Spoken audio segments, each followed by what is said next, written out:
ও বাতাস আমায় তুমি নিয়ে যাও না, যেথায় শুয়ে আছে নূরে মদিনা। ও বাতাস আমায় তুমি নিয়ে যাও না, যেথায় শুয়ে আছে নূরে মদিনা। যে ফুলের সুবাসে মন টেকে না, যে ফুলের সুবাসে মন টেকে না।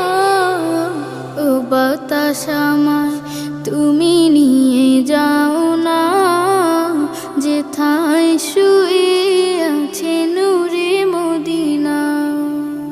ও বাতাস আমায় তুমি নিয়ে যাও না, যেথায় শুয়ে আছে নূরে মদিনা। মনে আছে আপনাদের কথা, আল্লাহর নবী কয় কারণে কষ্ট পাইছিলেন? কথা বল না, দুই কারণে। মনে আছেনি? ওই যে সূরা শানে নুজুল বলতেছিলাম, এক নাম্বার কাফেররা ঠাট্টা করতেছে, আবার দুই নাম্বার নিজের সন্তানও চলে গেছে। আল্লাহর নবী কষ্ট হইলে কি আল্লাহ খুশি হয় নাকি? জোরে জোরে বল না। আল্লাহর নবী কষ্ট পাইলে তো আল্লাহও কষ্ট পান। আল্লাহর নবীর মনটা যখন বেজার,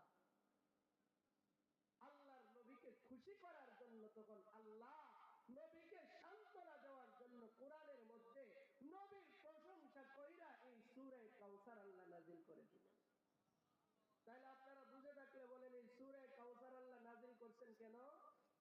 নবীকে খুশি করার জন্য। জুড়ে বলেন, কিসের জন্য? নবীকে খুশি করার জন্য। এখন এই সূরার ভিতরে আল্লাহ কি বলেন? আল্লাহ বলেন, ইন্না আতাইনাকাল কাউসার ফাসাল্লি লিরাব্বিকা ওয়ানহার ইন্না শানিআকা হুয়াল আবতার।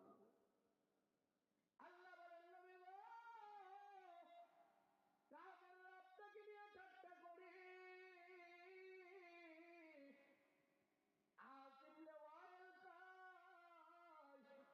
আপনি নাকি নির্বংশ, আপনি নাকি লেজ কাটা। ও নবী, আপনি কষ্ট পায়েন না, কাফেরদের কথায় আপনি মনক্ষুণ্ণ হয়েন